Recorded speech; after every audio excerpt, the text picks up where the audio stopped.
Hi everyone, welcome back to another interview. Today I'm here with Joe from Nephos. Joe, how are you? Hi, Jordan. Yeah, I'm really good. Thanks. Thanks for having me on. Brilliant. Thanks for coming on, honestly. So I thought to kick things off, I'd ask what your path was into accounting. Did you always know you was going to be an accountant, or did you sort of fall into accountancy?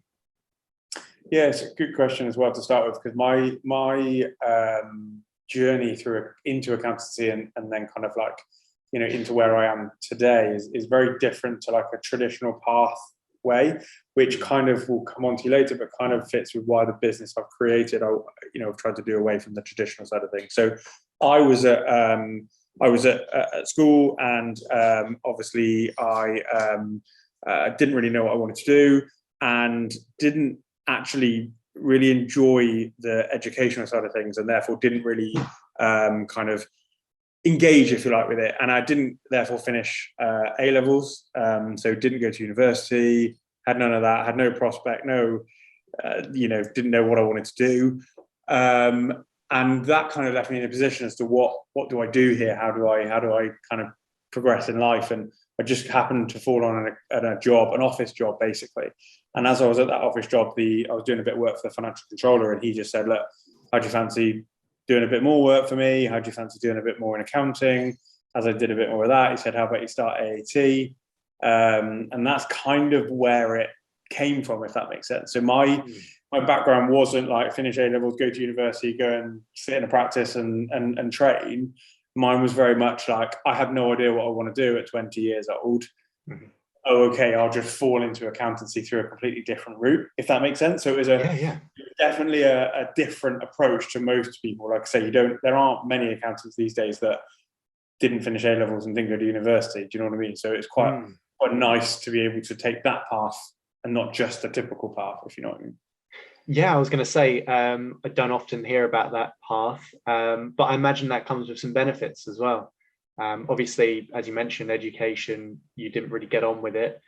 So it's sometimes good to just, get stuck in, straight ahead. Yeah, and I think the key for me was I focused on the education that I was in at the time? Absolutely not. But am I now focused on constant learning and improvement? And yeah, I'm a totally different person to the 18, 19-year-old that didn't have a purpose in life, and I'm a very different person now. And that's come, I think, through I found my passion. I found the thing that I enjoyed. I found the thing that I wanted to do in life.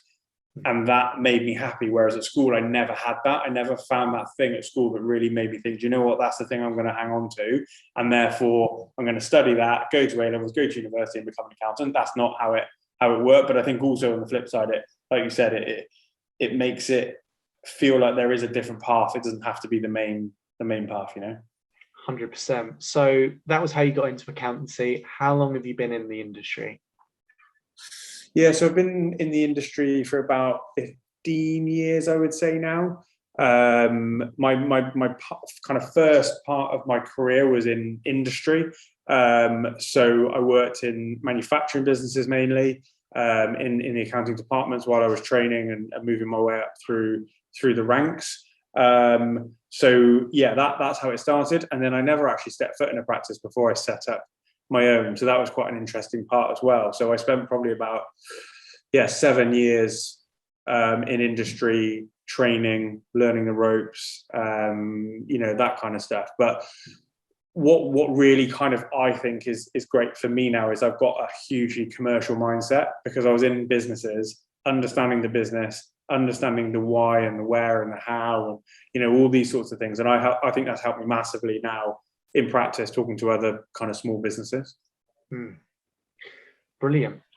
So what led to the inception of Nephos and Myna? Yeah, so Nephos as I said, I'm not going to pretend that I'm one of these kind of entrepreneurial people that from day one knew he was going to be an entrepreneur and was born an entrepreneur, as all these people tell you that they are. I wasn't that way inclined. But then as things progressed, I kind of felt I've got a really good work ethic and I want to succeed. Why would I do that for somebody else when I can try and do that for myself? So that was the kind of motivation, if you like, behind it, was let me try and make something that is mine and doesn't follow You know, I'm a bit anti-establishment. I like to be able to forge our own path in life. I don't feel like we should have to, you know, follow set things. And you know, if you can imagine, the last 2 years have been fun. Not wanting to follow the rules and whatnot. But so yeah, so I think for me, it's about like that freedom of choice and things like that. So I wanted to create a business, and at the time, we were actually called DS Accountancy. And it was really interesting because we wanted to be different, yet we called ourselves DS Accountancy, which was my surname. And at the time, a colleague of mine who was going to do the business with me, his surname. So again, we've gone from, we want to be different, yet we've called ourselves after our surnames, which loads of other law firms and accountants and, you know, financial planners and all that all do. So it was 2019, I think it was, that we then decided, look, we need a whole rebrand here, and Nephos needs to be the kind of thing that comes out of that. And the way that came about was through so nephologists study cloud, so Greek, they study cloud patterns, and they help use, you know, they study those cloud patterns and use that to kind of predict how the future might look in terms of weather and things like that. So we kind of played on that, you know, we use the cloud, as in the digital cloud, to help, you know, work with our clients and help understand their future. And so there's a bit of method behind the madness. So that's where that came from. And then, without rambling on too much about the businesses, we then kind of fell into the crypto space. And that's what Myna. So Myna is a play on mining, which is the twofold: the mining in terms of like mining of cryptocurrencies, but also I haven't got the Myna jumper on today, but there's a canary on our logo, and it on that canary is that when in the day when they'd go down in the mines with the canary, and if the canary died, there was you know, bad, you know, kind of chemicals or whatever down there. This is the gases and stuff. This is the kind of thing that we're saying, is that it's a really murky, complex world, crypto. So we'll be that canary that helps guide you through it, and if there's any danger, we'll alert you before you get there, type thing. So again, a bit of a story behind where the names come from. So yeah, we tried to create a story as well, and a brand, as well as an accountancy company, if that makes sense. I love that. Yeah, I mean, a lot of people just choose a name because it sounds cool or something else, but the fact that there is a story behind both names is impressive. Yeah, I mean, I can't take all the credit. We did enlist some marketing support, but obviously I signed off on it, therefore it was my idea. Yeah, we won't tell anyone. It's fine. It was your idea. We'll keep this between us. Yeah. And the people watching, of course. Yeah. So obviously, two very different practices, two very different clients. What would you say is the ideal client for each? Yeah, so I think for Myna, it's fairly clear in a sense that it's a crypto business that focuses on crypto clients. Now, that can be businesses, but it can also be individuals that trade. So I think for Myna, it's very much around that piece of, we want to support crypto businesses. We want to help crypto become more mainstream. We want to help crypto become more accessible, you know, better thought of in the business community. So that's kind of where that side of it, I would say, comes from, is that we want to create a business, you know, that supports the crypto community. So that one, I'd say, is fairly niche, and therefore fairly simple for us to work out.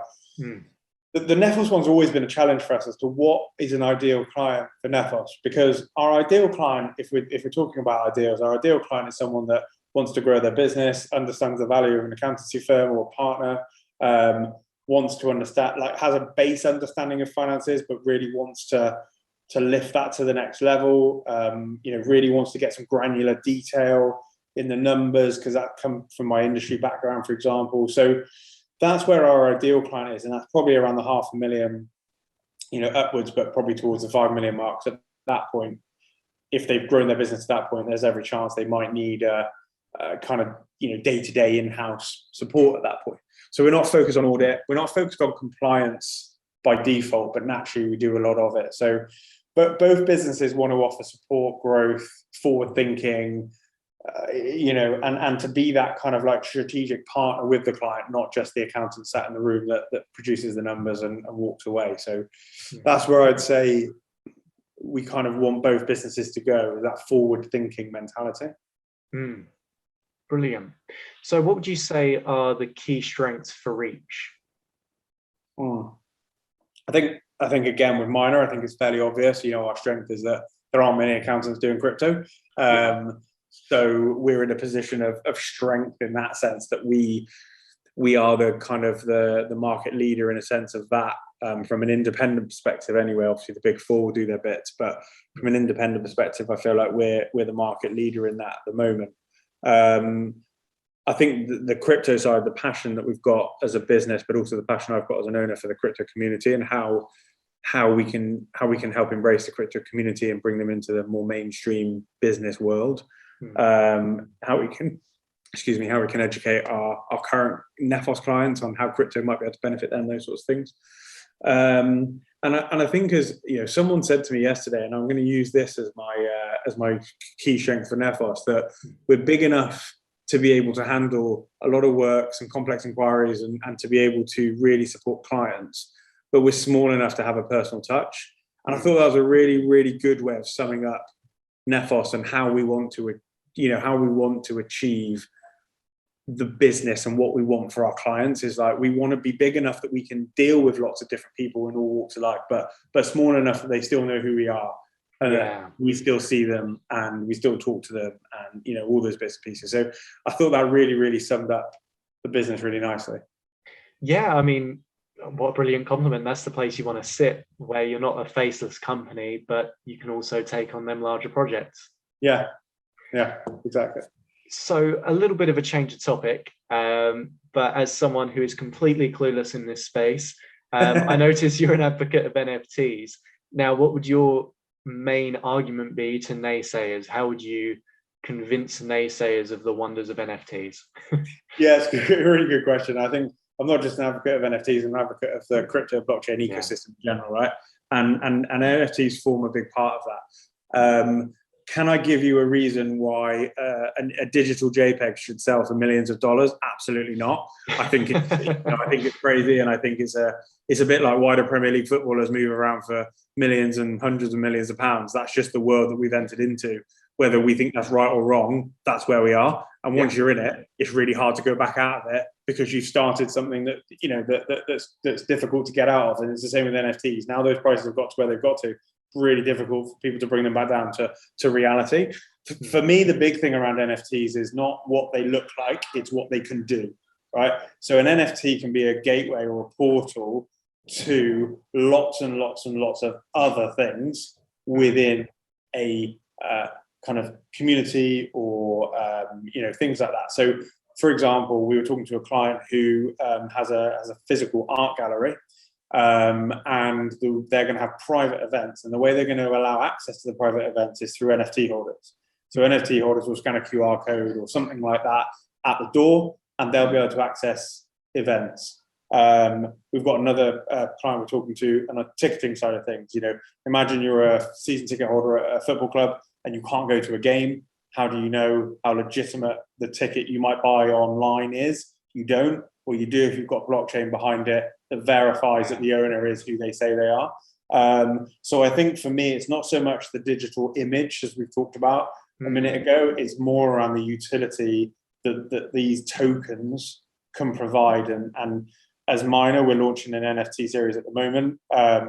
We are going to build into that utility. So that will be access to events, access to support and documentation, and kind of training and things like that. Discounts from clients, discount from our fees, those sorts of things. But the key there as well is, if somebody leaves us, they can sell that NFT on the marketplace to potentially a new client that comes in. So they don't have to hold this NFT forever that means nothing to them.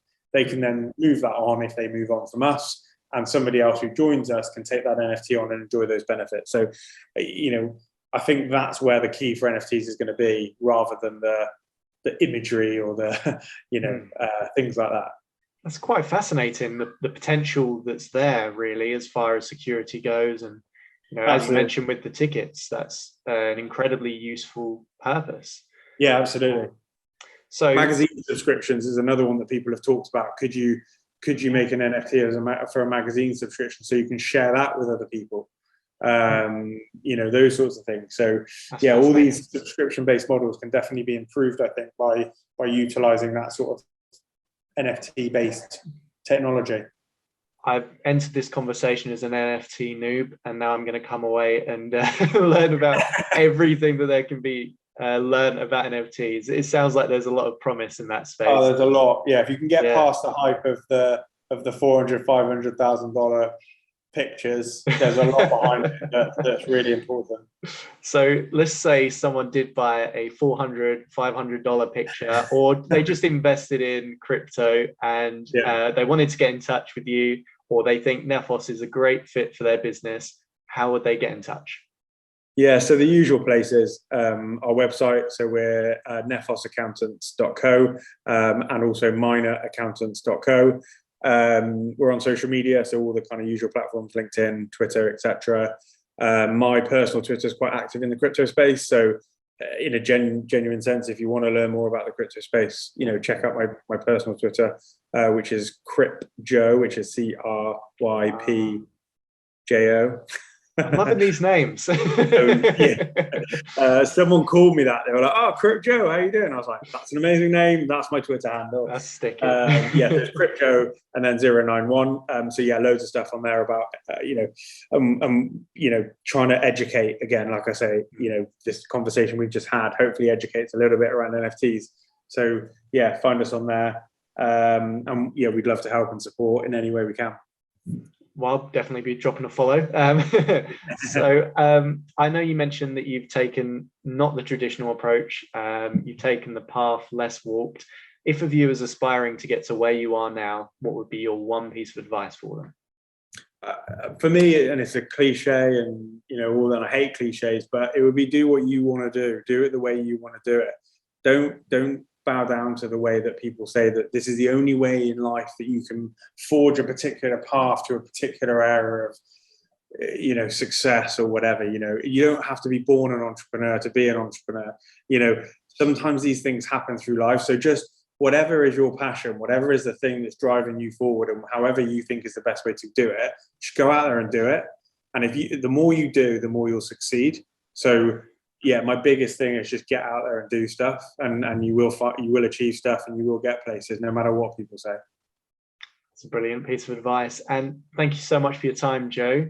Thanks for having me. Yeah, thanks for coming on. Lovely to speak to you. Brilliant, and thank you all for watching. I'll see you on the next interview. See you later.